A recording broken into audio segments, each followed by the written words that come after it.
نہایت واجب الاحترام میرے بزرگوں، دوستوں اور بھائیوں، رمضان المبارک کا بابرکت مہینہ آج ہم سے الوداع ہونے جا رہا ہے اور آج کا جمعہ الوداع ہے۔ اللہ رب العزت نے ہمیں زندگی میں ایک مرتبہ رمضان المبارک نصیب کیا۔ اب دعا ہے کہ اللہ کریم ہم سب کے اعمال صالحہ کو اپنی بارگاہ میں قبول فرمائے، عبادات کو قبول فرمائے، اور جو کمی کوتاہی رہ گئی اس کو معاف فرمائے اور اپنی جناب سے اجر عظیم عطا فرمائے۔ دوستان کی بکار، روزے ہم پر فرض کیے گئے تو ان کا مقصد بھی ایک تھا، اور وہ مقصد اللہ رب العزت نے قرآن مجید فرقان حمید میں جہاں روزوں کی فضیلت کا ذکر ہے اس کے ساتھ ہی ارشاد فرمایا کہ یا ایھا الذین آمنوا کتب علیکم الصیام، اے ایمان والو تمہارے اوپر روزے فرض کیے، کما کتب علی الذین من قبلکم، جیسا کہ تم سے پہلے لوگوں پر فرض کیے گئے، لعلکم تتقون، تاکہ تم متقی بنو، تقوی کی دولت سے مالا مال ہو جاؤ۔ دوستان کی بکار، تقوی ایک بہت بڑی نعمت کا نام ہے۔ تقوی اللہ رب العزت کا ایک بہت بڑا انعام ہے۔ جس کو یہ نصیب ہو جائے تو اس کو سمجھ لیں کہ ایک بہت بڑی دولت نصیب ہے۔ تقوی کیا ہے؟ کہ اللہ رب العزت سے ڈرنا، اس کا خوف دل میں رکھنا، جن اوامر کے کرنے کا اللہ پاک نے حکم دیا ہے ان کو بجا لانا، اور جن چیزوں سے اللہ رب العزت نے منع فرمایا ہے ان سے اپنے آپ کو روک لینا، یہ تقوی ہے۔ حضرت ابن عمر رضی اللہ تعالیٰ عنہ بیان کرتے ہیں کہ میں نے کسی سے پوچھا کہ تقوی کی تعریف کیا ہے، تو انہوں نے مجھے کہا کہ آپ اگر کسی ایسے جنگل سے گزریں جو بڑا گھنا جنگل ہو اور اس میں خاردار درخت ہوں، جھاڑیاں ہوں، اس میں ایک تنگ سا راستہ ہو، تو گزرتے ہوئے آپ کیا کرتے ہیں؟ اپنے دامن کو سمیٹ لیتے ہیں، اپنے لباس کو سمیٹ لیتے ہیں، تاکہ ارد گرد کے جھاڑیوں کے کانٹوں میں میرا دامن الجھ نہ جائے، میرا لباس پھٹ نہ جائے اور اس کو کوئی نقصان نہ پہنچے، تو ایک بچ بچا کر آپ جو آگے نکل جاتے ہیں۔ تو فرمایا اسی طرح تقوی ہے کہ دنیا کی مختلف قسم کی چیزیں جو ہیں وہ ارد گرد انہی کانٹوں کی طرح ہمارے ارد گرد بھی موجود ہیں، اگر آپ ان میں سے اپنا دامن بچا کر گزر جاتے ہیں تو یہی آپ کا تقوی ہے۔ دوستان کی وقار، اگر رمضان المبارک کے روزوں کو آپ دیکھیں تو روزے کا چونکہ بنیادی مقصد ہی تقوی کی دولت سے مالا مال کرنا ہے، تو اس میں انسان بھوکا ہے، پیاسا ہے اور تنہائی میں ہے، بند کمرہ ہے، گھر کے اندر فریج پڑا ہے، اس میں کچھ مشروبات بھی پڑے ہیں، کچھ کھانے کی چیزیں بھی پڑی ہیں، کوئی دیکھنے والا نہیں، جبکہ جی کا رہا، طلب ہو رہی ہے، بھوک لگی ہوئی ہے یا پیاس لگی ہوئی ہے، لیکن بندہ تنہائی میں بھی نہ کھانا کھاتا ہے نہ پانی پیتا ہے۔ کیا وجہ ہے بھائی؟ کوئی دیکھ تو نہیں رہا؟ تو جواب آتا ہے کہ کوئی دیکھے یا نہ دیکھے، میرا رب مجھے دیکھ رہا ہے، میرا پروردگار مجھے دیکھ رہا ہے۔ اب اس نے منع کیا ہے کہ ایسا نہیں کرنا، تو اب میں اس کی نافرمانی کیسے کر سکتا؟ دوستو، یہی تو تقوی ہے، یہی تو وہ احساس ہے جو روزے سے اجاگر ہوتا ہے، یہ شعور ہے جو پیدا ہوتا ہے۔ دوستان کی وقار، کیا اللہ رب العزت سال کے اور دنوں میں ہمیں نہیں دیکھ رہے ہوتے؟ ہر وقت دیکھ رہے ہوتے، لیکن روزہ میں اس کی خصوصی پریکٹس کرائی جاتی ہے، ایک خصوصی ٹاسک دیا جاتا ہے کہ آپ نے یہ ایک مہینہ ایسے ایسے گزارنا ہے۔ جب ہم اس کو اس طرح گزارتے ہیں تو ہم سمجھ لیں کہ پریکٹس سے گزرتے ہیں، اور وہ تقوی کی پریکٹس ہے، اللہ پاک کی اطاعت کی پریکٹس ہے، اللہ رب العزت کے فرامین کے اوپر عمل کرنے کی پریکٹس ہے، حضور نبی کریم صلی اللہ علیہ وآلہ وسلم کی سنت مطہرہ پر عمل کرنے کی پریکٹس ہے۔ اور جب اتنے دن 30 دن، یہ 30 دن اتنی گنتی ہے کہ جس میں کسی بھی انسان کی کوئی عادت جو ہے وہ پختہ ہو جاتی ہے۔ کوئی کام 30 دن اگر لگاتار کیا جائے تو وہ انسان کے ذہن میں پوری طرح بیٹھ جاتا ہے، وہ پریکٹس انسان کو ایک پرفیکٹ مین بنا دیتی ہے۔ لیکن اب ہم دیکھتے ہیں دوستان ذکر کہ رمضان المبارک میں اللہ رب العزت نے روزہ داروں پہ کتنا کرم کیا۔ اگر آپ جو ہے وہ اخبارات اٹھائیں، آپ میڈیا دیکھیں، تو رمضان المبارک کے مہینہ میں جرائم کی شرح بہت کم ہو جاتی ہے۔ وہی انسان ہے لیکن بدل جاتے ہیں حالات، پھر بھی کوئی بڑا ہی منحوس سا انسان ہوگا جو پھر بھی باز نہیں آتا، ورنہ عمومی طور پر کیا ہے کہ گناہگار اپنے گناہوں سے باز آ جاتے ہیں، لوگ اپنے خالق اور معاملے کو منانے کی فکر میں لگے رہتے ہیں، اور مساجد آباد ہو جاتی ہیں، رونقیں بڑھ جاتی ہیں مساجد کی۔ تو یہ کیا ہے کہ یہ ایک تقوی کی دولت ہے جو مسلمانوں کو بالخصوص رمضان المبارک کے مہینے میں نصیب ہوئی۔ تو میرے بھائی اور دوستو، اب ہمارے اوپر یہ لازم ہے، آج کے اس جمعۃ الوداع کا ایک پیغام یہ ہے کہ اب ہمارے لیے یہی ہے کہ جس طرح ہم نے ایک مہینہ اللہ رب العزت کی فرما برداری میں گزارا، اس کی اطاعت میں گزارا، اس کے احکامات کے اوپر عمل کرتے ہوئے گزارا، اب رمضان المبارک کے علاوہ باقی 11 مہینے میں بھی ہم اسی طرح عمل کریں، اسی طرح اطاعت کریں، اسی طرح اللہ پاک کی بندگی کریں، اسی طرح اپنے خالق اور مالک کو راضی رکھیں، تو ہماری یہ زندگی جو ہے یہ زندگی جنت بن جائے، یہی زندگی بہتر ہو جائے گی، یہی ہماری دنیا بھی بہتر ہو جائے گی، اور اس سے ہماری آخرت بھی بہتر ہو جائے گی۔ دوستو، اگر یہ تقوی نصیب نہ ہو تو پھر انسان کے روزے کا اس کو کوئی فائدہ نہیں، پھر ان عبادات کو اس کو کوئی فائدہ نہیں۔ لیکن جب تقوی کی دولت نصیب ہو جاتی ہے تو پھر انعامات کیا کیا ملتے ہیں۔ آج آپ دیکھیں کہ ہم جن مسائل میں گھرے ہوئے ہیں، کسی بھی بندے سے آپ پوچھ لیں کہ بھئی آپ خوش ہیں، آپ کو کوئی پریشانی اور مسئلہ کوئی نہیں، تو میرا خیال میں شاید ہی کسی کا جواب ہے کہ مجھے کوئی پریشانی نہیں، مجھے کوئی مسئلہ نہیں۔ ہر بندہ مشکلات کا شکار ہے، اور پھر ان دنوں جو مہنگائی کی صورتحال ہے اس میں تو ویسے ہی ہر بندہ معاشی طور پر بھی پریشان۔ دو ہی چیزیں ہیں، معاملات زندگی کی مشکلات ہیں یا معاشی مشکلات ہیں، یہ ہر بندے کو آج کل ہے، لیکن اس کا علاج بھی اللہ رب العزت نے قرآن پاک میں جو بتایا وہ تقویٰ کہ جب انسان تقویٰ اختیار کر لیتا ہے وَمَن يَتَّقِ اللَّهَ يَجْعَلْ لَهُ مَخْرَجًا، کہ جب انسان اللہ سے ڈرتا ہے اور تقویٰ اختیار کر لیتا ہے، جب کسی مشکل میں پھنسے تو ہم اس مشکل سے نکلنے کی راہ خود اس کے اوپر آسان کرتے ہیں۔ کتنا بڑا انعام ہے، اور یہ رب کا وعدہ ہے، یہ کسی سیاستدان کا وعدہ نہیں، کسی دنیا کے بندے کا وعدہ نہیں کہ وہ مکر جائے پھر جائے، نہیں، یہ میرے رب کا وعدہ ہے کہ جب میرا بندہ مجھ سے ڈرے، تقویٰ اختیار کرے، وَمَن يَتَّقِ اللَّهَ يَجْعَلْ لَهُ مَخْرَجًا، جب وہ کسی مشکل میں پھنسے تو ہم اس مشکل سے نکلنے کی راہ خود اس کے اوپر آسان کریں۔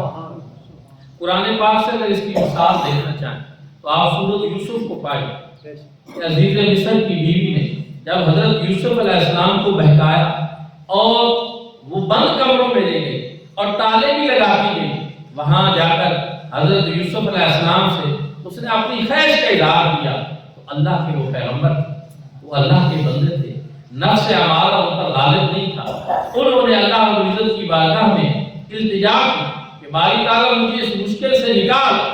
اللہ رب العزت کی طرف سے کیا پیغام آیا کہ جناب یوسف، میرے خوف سے تقویٰ اور پرہیزگاری اختیار کرتے ہوئے دوڑ لگانا تمہارا کام ہے، یہ بند دروازے کھولنا ہمارا۔ حضرت یوسف علیہ السلام اللہ کے خوف سے تقویٰ اختیار کرتے ہوئے دوڑ پڑے، نتیجے میں کیا ہو گیا کہ تالے ٹوٹ گئے، بند دروازے کھل گئے، اللہ رب العزت نے ان کے لیے راہ آسان کر، ان کے لیے نکلنے کا راستہ بنا دی، کیونکہ میرے رب کا وعدہ ہے کہ جو بھی شخص تقویٰ اختیار کرے وہ کسی مشکل میں پھنسے اس مشکل سے نکلنے کی راہ ہم خود اس کے اوپر آسان کریں۔ قرآن پاک میں اگر آپ پڑھیں، احادیث مبارکہ میں اگر آپ جائزہ لیں تو اس طرح کی بے شمار جو ہے وہ ہمیں مثالیں ملتی ہیں کہ اللہ کے بندوں کے اوپر جب کوئی مشکل آتی ہے تو تقویٰ کی وجہ سے، پرہیزگاری کی وجہ سے اللہ رب العزت ان کے اوپر وہ مشکل آسان ہوتا ہے۔ ایک وہ حدیث پاک ہے، 3 بندے غار میں گئے، اوپر سے ایک پتھر گرا، غار کا دروازہ بند ہو گیا اور وہ ان سے ہٹایا نہیں جا رہا تھا۔ انہوں نے کیا کیا؟ آپس میں ایک دوسرے سے کہا کہ آپ نے اپنی نیکیاں یاد کر لیں، شاید ان کی بدولت اللہ رب العزت ہمارے لیے مشکل آسان ہے۔ پھر اسی طرح ہوا، کسی نے کہا میں نے فلاں نیکی کی تھی، میں نے ماں باپ کی فرما برداری کی تھی، میں نے فلاں کا بھلا کیا تھا، فلاں کیا تھا، اور اس کے نتیجے میں وہ پتھر کھسکتا رہا اور بالآخر وہ پتھر پیچھے آیا۔ کئی چیزیں، کئی مثالیں اس کی قرآن و سنت میں موجود ہیں کہ تقویٰ کی وجہ سے، خوف خدا کی وجہ سے، خشیت الہی کی وجہ سے اللہ رب العزت انسان کے اوپر زندگی کو آسان کرتا ہے۔ اور دوسری چیز قرآن پاک نے بیان کی تھی کہ وَمَنْ أَعْرَضَ عَنْ ذِكْرِي فَإِنَّ لَهُ مَعِيشَةً ضَنْكًا، کہ جو ہمارے ذکر سے روگردانی کرتے ہیں ہم ان کے اوپر زندگی کا جامہ تنگ کرتے ہیں، زندگی مشکل میں گر جاتی ہے، زندگی پریشانیوں میں گر جاتی ہے۔ بندہ سوچتا ہے پتہ نہیں میرے ساتھ ہو کیا رہا ہے، لیکن وہ یہ نہیں سمجھتا کہ وہ اپنے خالق اور مالک کو بلا ہے، اپنے رب سے ناطہ توڑ بیٹھا ہے۔ یہ وجہ ہے دوستان ذوالفقار، اس لیے حضور نبی کریم صلی اللہ علیہ وآلہ وسلم کو لوگ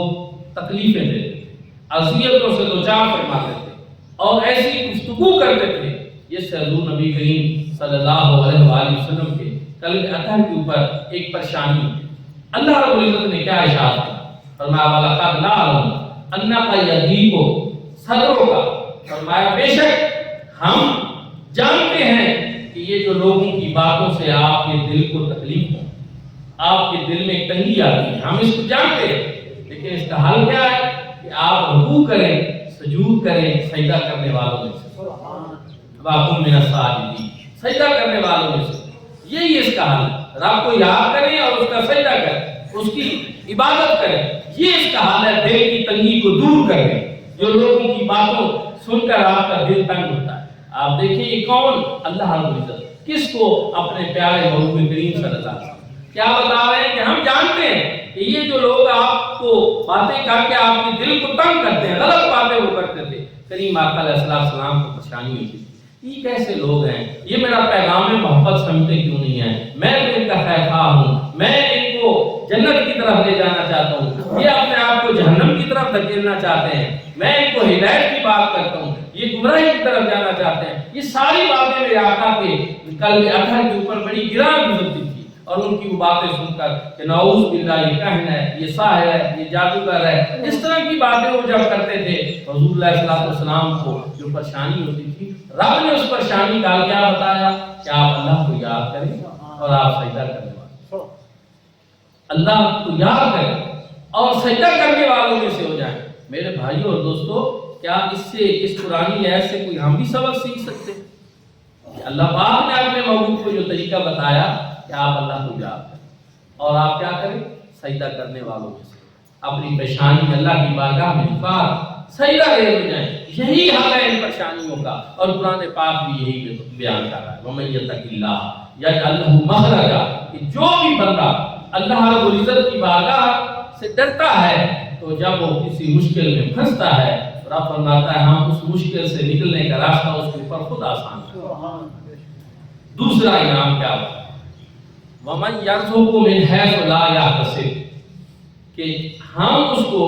وہاں سے رزق عطا فرماتے ہیں جہاں سے اس نے سوچا بھی نہیں، جہاں سے گمان بھی نہیں کیا ہوتا۔ آپ دیکھیں کہ ویسے ہماری زندگی کے 11 مہینے بڑی مشکل میں گزرے،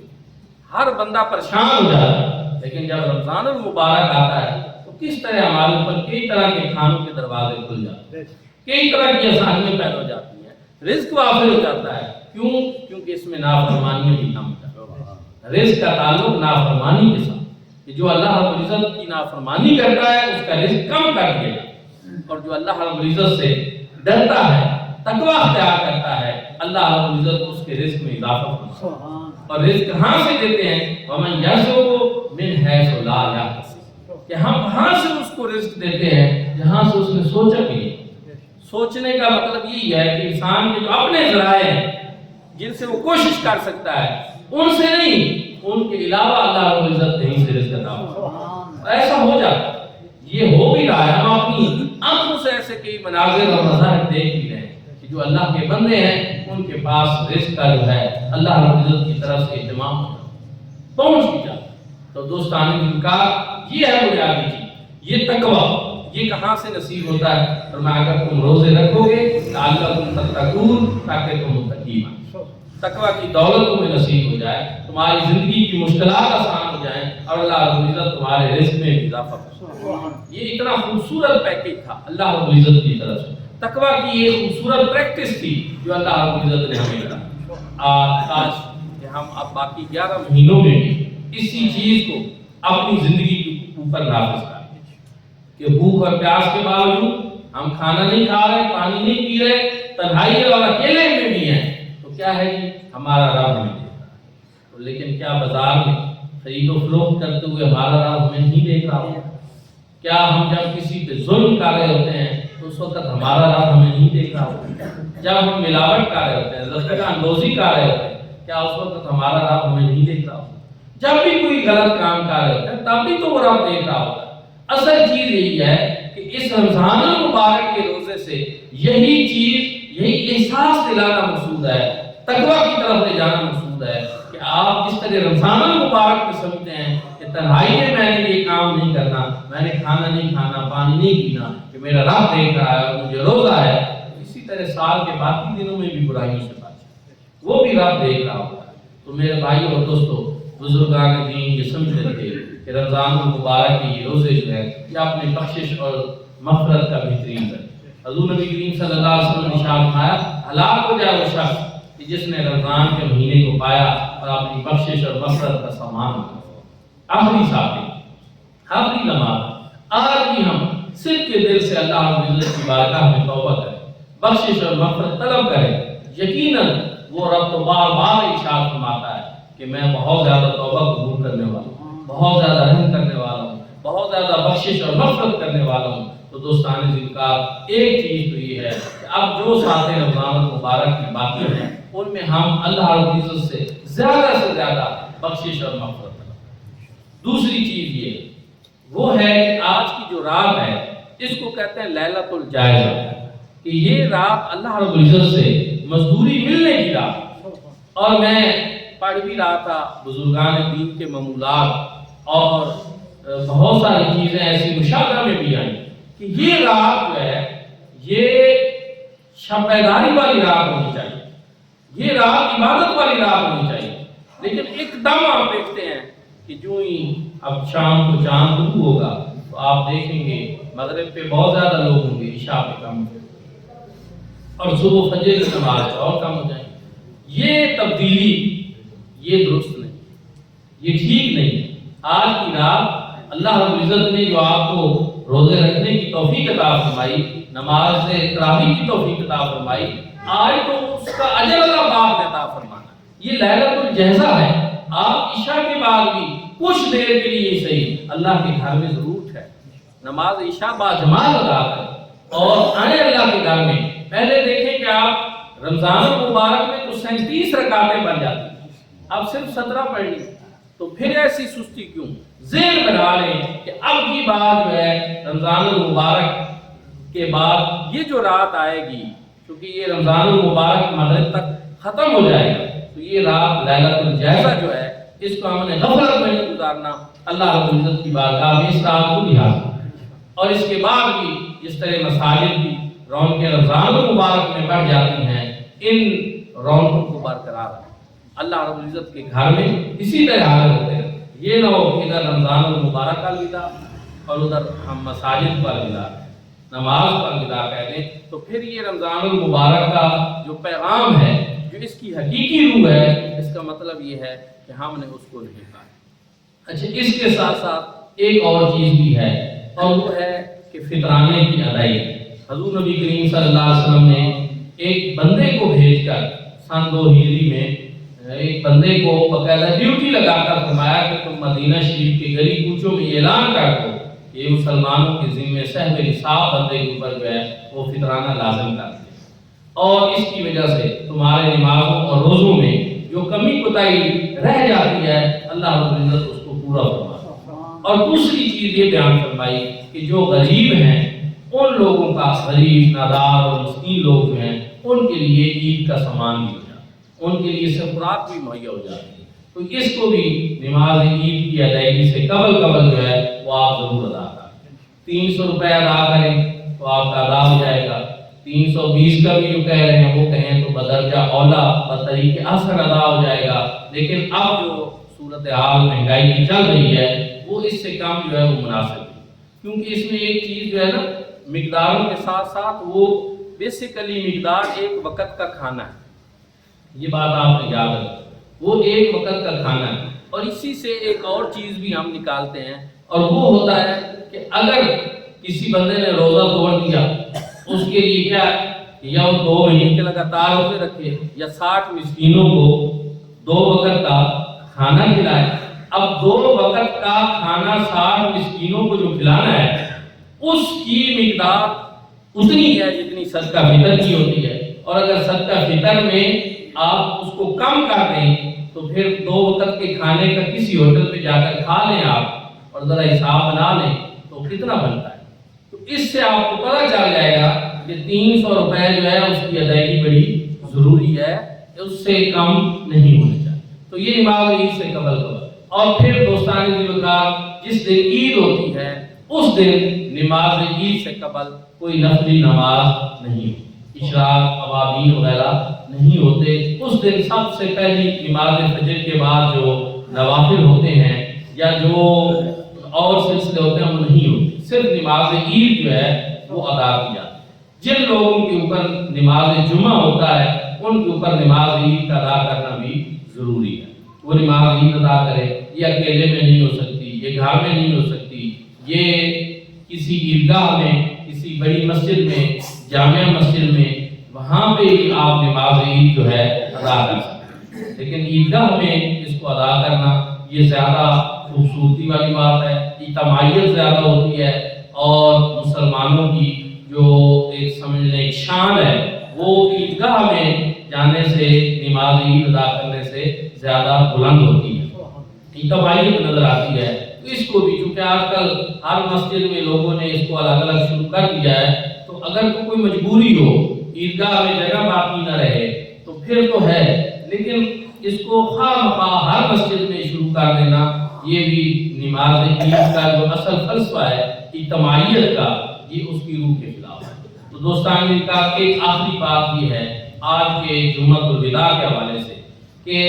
ایک قضائے عمری کا تصور ہے، اس کے حوالے سے تھوڑا سا میں آپ کی خدمت میں بیان کرنا چاہتا ہوں کہ اگر قرآن و سنت کی روشنی میں دیکھیں تو تمام فقہ کی کتب میں یہی ہے کہ جس بندے کی نماز قضا ہو جائے وہ اس قضا نماز کو دوبارہ پڑھے، ادا کرے جب بھی اس کو موقع ملے، اور کوشش یہ کرنی چاہیے کہ پہلی ترجیح، اور اس میں مزید یہ ہے کہ کئی طریقے اس میں بیان کیے گئے ہیں کہ اگر آپ نے مثلا فجر کی نماز آپ کی قضا ہوئی ہے تو آپ اس کو 2 طرح سے اس کی نیت کر سکتے ہیں کہ جی میں نیت کرتا ہوں 2 رکعت نماز فجر کی جو میری زندگی کی سب سے پہلی قضا میرے ذمہ باقی ہے، یا جو میری زندگی کے سب سے آخری قضا میرے ذمہ باقی ہے، یہ اس کا طریقہ۔ اسی طرح ظہر کی، عصر کی، مغرب کی، عشاء کے فرض کی اور عشاء کے جو بھیتر ہے ان کی قضا بھی بندے کے ذمہ جو ہے وہ ہوتی ہے، ان کو ادا کرنا چاہیے۔ بعض بزرگان دین جو ہے وہ کچھ نوافل بھی بتائے، فتاوی رضویہ میں اعلیٰ حضرت عظیم البرکت نے تو فرمایا کہ اگر کوئی یہ سمجھتا ہے کہ جمعے والے دن صرف کچھ نوافل ادا کر کے ساری قضا نمازیں ادا ہو جائیں گی تو یہ بدعت ہے اور جہالت ہے۔ آپ نے اس میں بڑی سختی فرمائی اور میں یہ سمجھوں کہ یہ بات درست بھی ہے، لیکن جو بزرگوں نے نوافل بتائے ہیں ان کا اصل تصور کیا ہے وہ بھی سمجھنا بڑا ضروری ہے، کیونکہ نوافل فائدے سے بہرحال خالی نہیں ہے۔ تو اس طرح کے علامہ مفتی احمد یار خان صاحب نہیں، بہت بڑے مفسر قرآن تھے، وہ بھی اعلیٰ حضرت کے کوششین تھے، آپ نے جو ہے ایک 12 رکعت نماز نفل بتائی، کہ اگر جمعۃ الوداع والے دن 12 رکعت نماز نفل پڑھی جائے اور اس میں 1 مرتبہ آیت الکرسی، 3 مرتبہ قل هو اللہ احد اور اس کے ساتھ ساتھ 1 مرتبہ سورۃ الفلق اور سورۃ الناس پڑھی جائے اور 12 رکعتیں اس طرح پڑھی جائیں 2 کر کے، وہ فرماتے ہیں اس سے وہ گناہ معاف ہوگا جو بندے نے نماز قضا کرنے کا اپنے ذمہ لیا کہ نماز قضا کیوں ہوئی، یہ بھی ایک چیز ہے، فرمایا وہ والا گناہ جو ہے اس کی معافی کے لیے ایک طریقہ ہے کہ انسان اس طرح 12 رکعت نماز ادا کرے، نہ کہ یہ اس سے کوئی وہ نمازیں معاف ہو جائیں۔ نمازوں کی قضا کا وہی طریقہ ہے جو میں نے پہلے عرض کیا، انہوں نے یہ نوافل بتائے۔ تو کئی جگہوں پہ جب ہم چھوٹے تھے ہمارے گاؤں میں بھی 12 رکعت نماز قضا عمری نوافل پڑھتے تھے لوگ، تو اس وقت وہ جو لوگ پڑھتے تھے جہاں تک مجھے یاد ہے وہ یہی سمجھتے تھے کہ آج یہ 12 رکعت پڑھ دی ہیں تو سال کی ساری نمازیں معاف ہو۔ ایسا نہیں ہے، صرف ان نمازوں کو قضا کرنے کا جو ایک گناہ تھا وہ اللہ رب العزت اس کے ذریعے معاف فرما دے تو یہ اس کی شان کرم سے کچھ بعید نہیں ہے۔ دوسرا اسی طرح مشائخ چشت میں سے ایک عظیم بزرگ وہ گزرے ہیں حضرت شاہ کلیم اللہ جہان آبادی رحمۃ اللہ تعالی۔ آپ کی برقع کلیمی ایک مشہور اوراد و وظائف کی کتاب ہے، اس میں آپ نے 4 رکعت نماز جو ہے وہ بیان فرمائی اور اس میں بھی سورۃ الکوثر ساتھ پڑھنے کا کہ پہلے فاتحہ شریف اور پھر سورۃ الکوثر پڑھی جائے، پھر درود شریف پڑھ کے دعا کی جائے۔ آپ فرماتے ہیں اس سے وہ گناہ جو نماز قضا کرنے کا بندے کے ذمہ ہے اللہ رب العزت شاید اس سے وہ معاف فرما دے کہ ایک بندے سے غفلت ہوئی، اس کو فرض وقت پہ ادا کرنا چاہیے تھا وہ نہیں کر سکا، تو وہ والا گناہ شاید اس کی وجہ سے اللہ رب العزت معاف فرما دے۔ لیکن قضا نمازیں ادا کرنی ہوتی ہیں بعد میں، کسی نے یہ نہیں لکھا کہیں بھی کہ آپ اگر کچھ اتنے نوافل پڑھ لیں گے تو آپ کے ذمہ سے وہ قضا نمازیں جو ہیں وہ معاف ہو جائیں گی۔ یہ تصور بھی جو ہے اپنے ذہنوں میں رکھیں، اور میں یہ سمجھتا ہوں کہ ہمیں معافی تو ہر وقت مانگنی چاہیے۔ معافی کے توبہ کے نفل جو ہے یہ جمعۃ الوداع تو یہ اچھا موقع ہے، اس کے علاوہ دنوں میں بھی ہمیں اللہ رب العزت سے وقتاً فوقتاً ہم سے بہت گناہ سرزاد ہوتے ہیں، ہم سے بہت غلطیاں ہوتی ہیں، تو ہمیں ہمہ وقت اس کی بارگاہ میں رجوع کرنا چاہیے، اس کی بارگاہ میں جھکنا چاہیے اور توبہ کے نفل پڑھتے رہنا چاہیے تاکہ ان کی برکت سے اللہ رب العزت ہماری توبہ قبول فرمائے۔ توبہ کی قبولیت کی یہ نشانی ہوتی ہے کہ پھر دوبارہ وہ گناہ انسان سے سرزد نہیں ہوتا۔ یہ والی توبہ نہیں جو ہم رسمی توبہ کی دعائیں کرتے رہتے ہیں اور ان گناہوں سے بھی باز نہیں آتے۔ توبہ وہ ہے جو پھر انسان کو اس گناہ سے مکمل طور پر روک، وہ توبہ ہے کہ اللہ رب العزت ہمیں وہ گناہ دوبارہ نہ کرنے کی توفیق دے۔ اگر ہم اسی طرح گناہ بھی کرتے رہیں ساتھ توبہ بھی کرتے رہیں تو یہ تو ایک مذاق والی بات ہے۔ اللہ رب العزت ہم سب کے اوپر فضل و کرم فرمائے۔ جب نماز عید کا دن تھا، ایک دن جناب فاروق اعظم رضی اللہ تعالیٰ عنہ نماز عید سے قبل گھر میں کنڈی لگائے، آپ رو رہے، دوست احباب پہنچے ہوئے تھے کہ آپ نماز عید پڑھائیں گے، باہر نکلیں گے، لیکن وہ رونے کی آواز ہے۔ کسی نے آگے بڑھ کر جو ہے دیکھا آپ کو تو آپ رو رہے تھے، پوچھا آج تو عید کا دن ہے اور خوشی کا دن ہے تو آپ کیوں رو رہے ہیں؟ فرمایا میں اس لیے رو رہا ہوں کہ مجھے ابھی تک یہ معلوم نہیں ہے کہ میری تراویح، میرے روزے، میری عبادات اللہ کی بارگاہ میں قبول بھی ہوئی ہیں یا نہیں، اس لیے میں رو رہا ہوں۔ کیوں میرے بھائی؟ اب جناب فاروق اعظم رضی اللہ تعالیٰ عنہ دیکھیں، ہستی دیکھیں، آپ کا تقویٰ دیکھیں، کن ہستیوں میں سے آپ ہیں، عشرہ مبشرہ میں سے ہیں، خلفائے راشدین میں سے ہیں، آپ کا جو مقام اور مرتبہ آپ سب اس سے واقف ہیں، لیکن تقویٰ دیکھیں، خوف خدا دیکھیں، خشیت الہی دیکھیں، اتنا کچھ اتنی عبادات کر کے بھی وہ اس بات پہ پریشان تھے کہ پتہ نہیں قبول ہوئی ہے یا نہیں۔ لیکن ہم یہاں دیکھتے ہیں جو لوگ پتہ نہیں روزے بھی رکھتے ہیں یا نہیں، عبادات بھی کرتے ہیں نہیں، چاند رات آتی ہے تو ایک گہما گہمی، ایک ہلا گلا، اور عید والے دن بھی ان کے معاملات اس طرح کے نہیں ہوتے۔ اصل عید اسی کی ہے جس کی عبادت کو میرا رب قبول ہے۔ اصل عید کی حقیقی خوشی یہی وہ ہے کہ عید اصل نئے کپڑے پہننے کا نام نہیں، عید اصل میں